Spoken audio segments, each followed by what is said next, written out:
Hello, and welcome to Improbable Things. I'm J. Grace Pennington, and this is my podcast where I share 6 improbable thoughts before breakfast, which consists of 6 thoughts about reading, writing, or just storytelling in general. So I have got my 6 things early this morning, and I am ready to get started.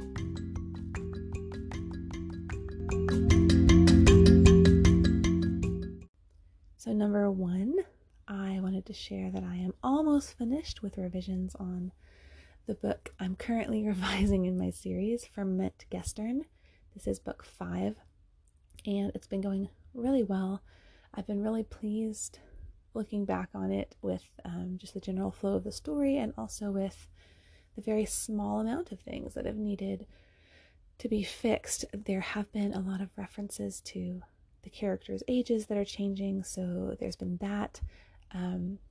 And there's a few other things that I've had to tweak, but it's been pretty solid, so that's always nice. Kind of encouraging to look back and see. So I should be able to finish that one today or tomorrow.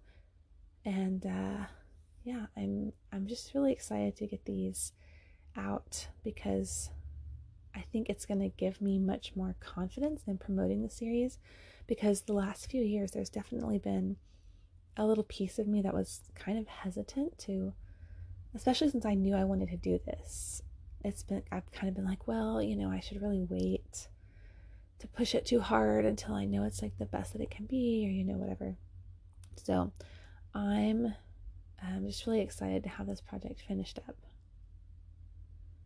And number 2, the next book I'll be revising, book 6, No Man, is actually going to be the last sort of major revision that I'm doing, because the 2 that come after that, I just wrote them in the past year, so I'm not really going to go through and do any major revisions. I'm just going to check for those, age changes that I've done real quick. And so it's so nice to kind of be nearing the light at the end of the tunnel with this project, because I've been working so hard on it for months. And I'm also excited to revisit No Man, because I really enjoyed writing that one, and it's going to be fun to look back and see how it holds up. I think I wrote that one and released it at least about 3 years ago. So there will be that.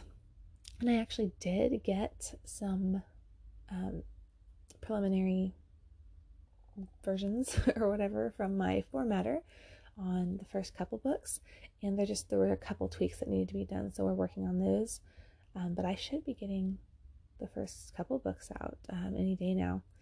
And again, I'm just really excited to be finished with this and to actually have it done, because I've been intending to do it for years now, and just to have finally pushed myself to accomplish it, and to hopefully have, like I said, a series that I can be more proud to promote. I just think it's going to be great, and especially because I am also working so hard on the new books in the series. I actually just started reading book 9, Intoxication, which comes out next, to my husband, so that he can help me fix anything that needs fixing, because he's one of my most trusted beta readers, and I sent it out to my other beta readers as well. So things are moving right along in that series, and that has always been my dream ever since I started it, was to really just be serious about it, and to be able to get books out more quickly than I have. And so being diligent about it and actually accomplishing that has just been so great.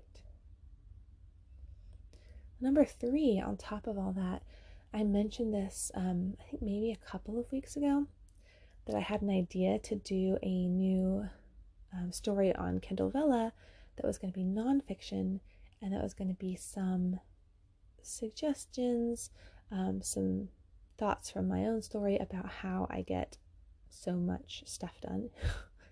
And even just since I mentioned that I had that idea, I've had multiple people tell me they were very interested, and they were kind of like, how do you do all that stuff? So I decided, and actually Humanoid, which is the story I currently have releasing on Vella, the most recent Firmament book, it's going to be finishing up in the next week. I think there's just 4 more episodes of that, and I need to keep content coming out there regularly. So I went ahead and set up this new villa and put the first episode, or schedule the first episode on there. It should be out, I believe, Monday next week. And, or maybe Monday the week after that, actually. I think it's Monday the week after next. And it's called How to Do It All. And I'm going to try, my goal with that is going to be to get 3 episodes out a week. I may also have some other villa, like with poetry or something, to fill in those other couple days a week, because I've heard that it's really good to have pretty much almost daily content out. And apparently Amazon really likes that and tends to reward it. So I might experiment with that a little bit and see if I can at least get stuff out every weekday like I have been. So we'll see about that. But for now, I have this one, How to Do It All, hopefully 3 episodes a week. And I've outlined enough content on that one to last me about a month. And then we'll see. I might have more after that as well. But the first 3 episodes on that are going to be free, as always. So if you are interested in how I have small children and am super pregnant and generally keep my house in order, and also write and publish a lot, and also engage in my other hobbies on such, limited time, or in this particular season of my life, then definitely check that out. I'm sure I'll be sharing more about it. Like I said, it'll be, I think it's Monday after next that it's coming out, so it'll be a little bit, but I just wanted to share that with y'all because I'm really excited about it. I feel like this is an area where I've really grown, and it's something, I think, like I said, that doesn't come naturally to me. I'm not naturally very good at time management and just perseverance on some of these things, and I've really grown in that, and I think there are specific things I can point to that I've done that might hopefully help encourage other people. So yeah, just keep an eye out for that one. Number 4, this is just silly, but I try to look for something in this slot to share about my kids that's story related, and as soon as I was planning out this episode, this is just what popped into my head. So this is what we got for today. So for some reason, the past few weeks, my girls, my 2 older girls who are 3 and 4, they pick out a different animal every day to pretend to be, and they'll pretend to be this animal like most of the day. And kind of off and on, but pretty consistently. And so, at first it was like a cat and a dog, and then there were horses, and like the other day they were chickens, and they were like reminded, like every time I'd talk to them, they're like, remember to call us chickies, and they're like crawling around the house making chicken sounds. They've been monkeys, like they've just been a little bit of everything. They were kangaroos one day, so they were sticking like stuffed animals in the into their pants or skirts and just like hopping around the house. And they were like, my baby kangaroo is in my pouch, and it's just been really funny. So a couple days ago, Violet comes out, she's 4, and she's like, today we're going to be Tweedle-Beetles, which is of course from Dr. Seuss's Fox and Socks. And she had this whole thing planned out. She's like, we are going to be child Tweedle-Beetles, and you are the mommy Tweedle-Beetle. So when you talk to us, be sure you say Tweedle-Beetle child. And we're not going to have Tweedle-Beetle fights, and going into this whole thing. And literally it lasted the whole day. Like, she'd be like, remember to call us Tweedle-Beetles, Tweedle-Beetle mama. And I know I mentioned before how much we love Dr. Seuss around here. So that was a very creative one. I don't know how I didn't know, other than battles, how Tweedle-Beetles behave, but apparently it's crawling around the house, making sure to put Tweedle-Beetle in front of everyone's name. So that's what we got the other day, and we'll see when they wake up today what animal we're going to be today. So number 5 on my currently reading, I did finish David Copperfield just in time to get it back to the library. Like, I finished it that morning. And it was just as good as I remembered, but that's not the book I'm talking about, so I'm not going to go into it too much. Plus, I've already talked to y'all about it for like 3 weeks. So actually just last night I finished another book, and it is 7 Women by Eric Metaxas, and that was our book club book for this month. And I actually have not read anything by Eric Metaxas before. I'm familiar with him. I own some of his other books. My husband's read one of them. I've heard interviews with him, so I'm familiar, but I hadn't gotten around to it. And that's partly because I really don't read biographies, like never. When I was a kid, I used to enjoy reading, biographies that are aimed toward children, but I'd never gotten serious about it or really read almost any adult biographies. I don't think I can think of maybe one or two that I read like in school. And that was pretty much it. And I've already kind of been intending, because I know a lot of people that read biographies, and I've heard and can also feel that it's very, very beneficial. And there are a lot of amazing people in history, and I'm sure there's so much, we have to learn from people that have gone before us. But I just have never gotten into it. So I thought this was, kind of a bunch of short biographies of Christian women, and so maybe that'll be like a good gateway. There are some biography recommendations that I have written down that I want to get to, so I thought this would be good, like sort of dipping my toe into the water of biographies.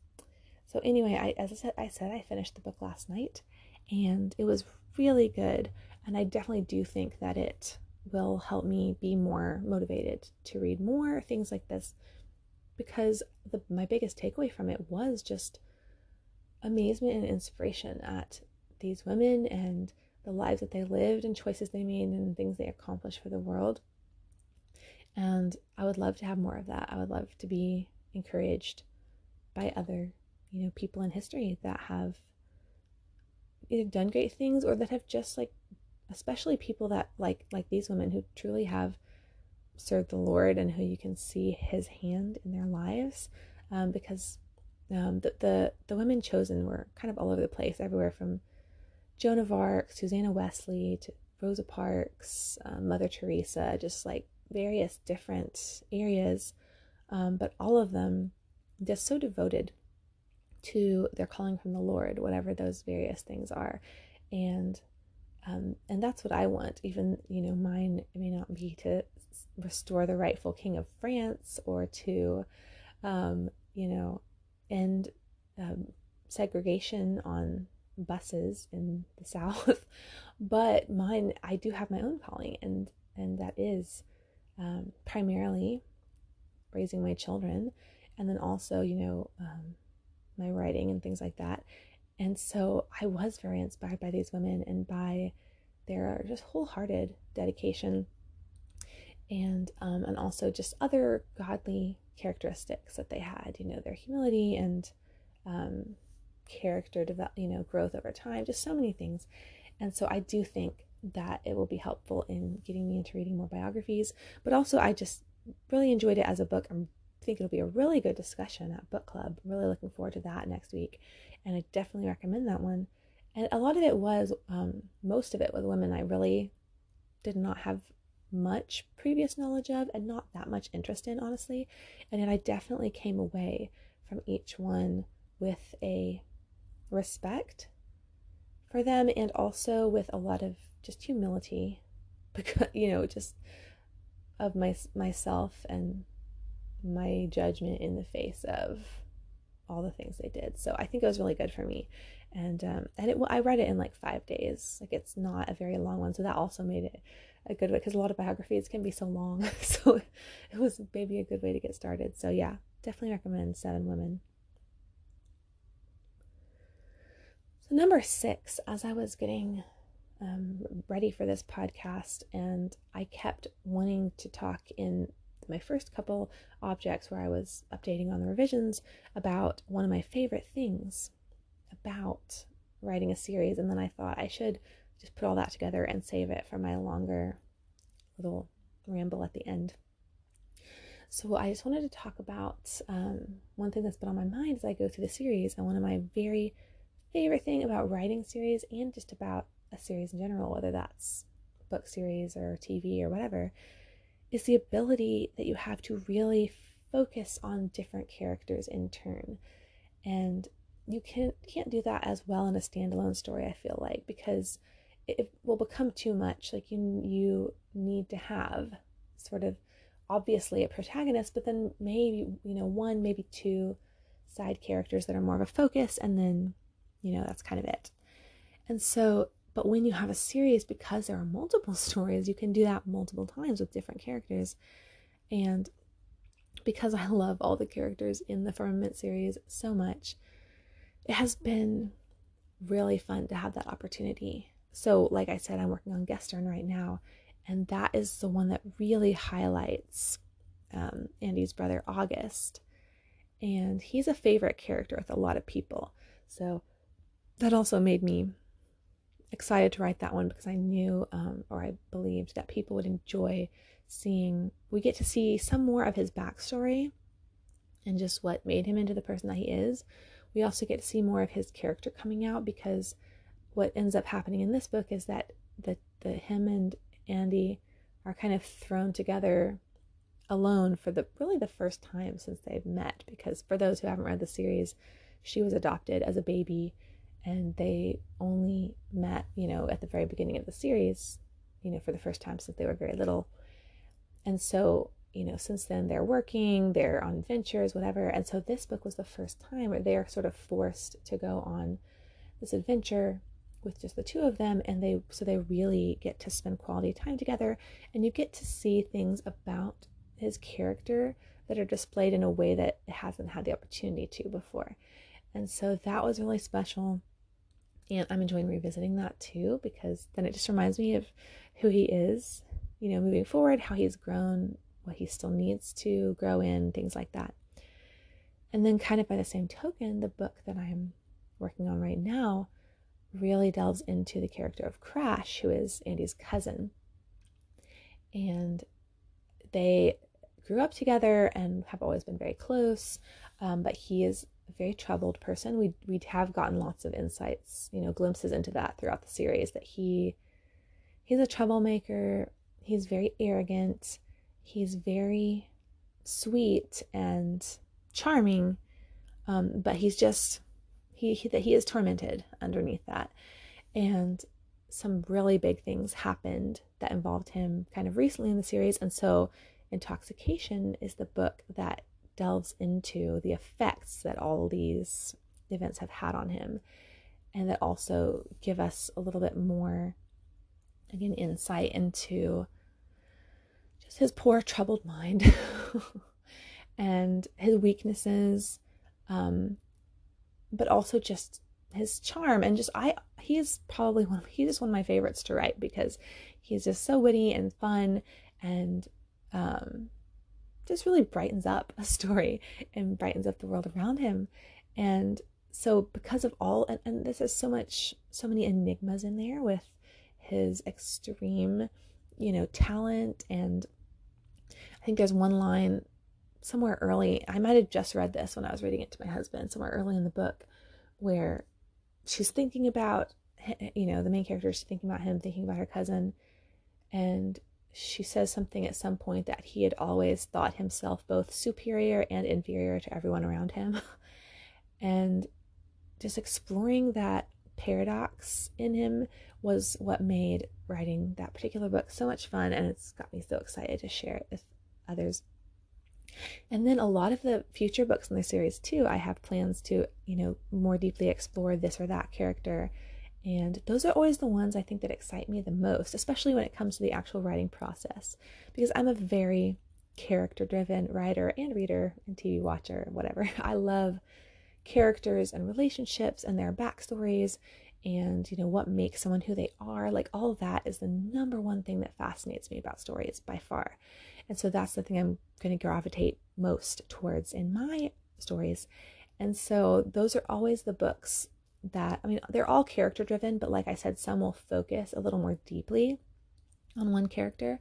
And those are the ones that I just have the most fun writing, and that I get the most excited to share, because just getting to know these people and, growing their relationships and growing them as characters, all of that is just my absolute favorite thing. And like I've said many times, I just love the characters in the series. Maybe that sounds weird, but they're so real to me, and all their relationships and lives are very real to me. And it's all the things that has kept me with this series and excited about it and motivated with it for, over a decade now.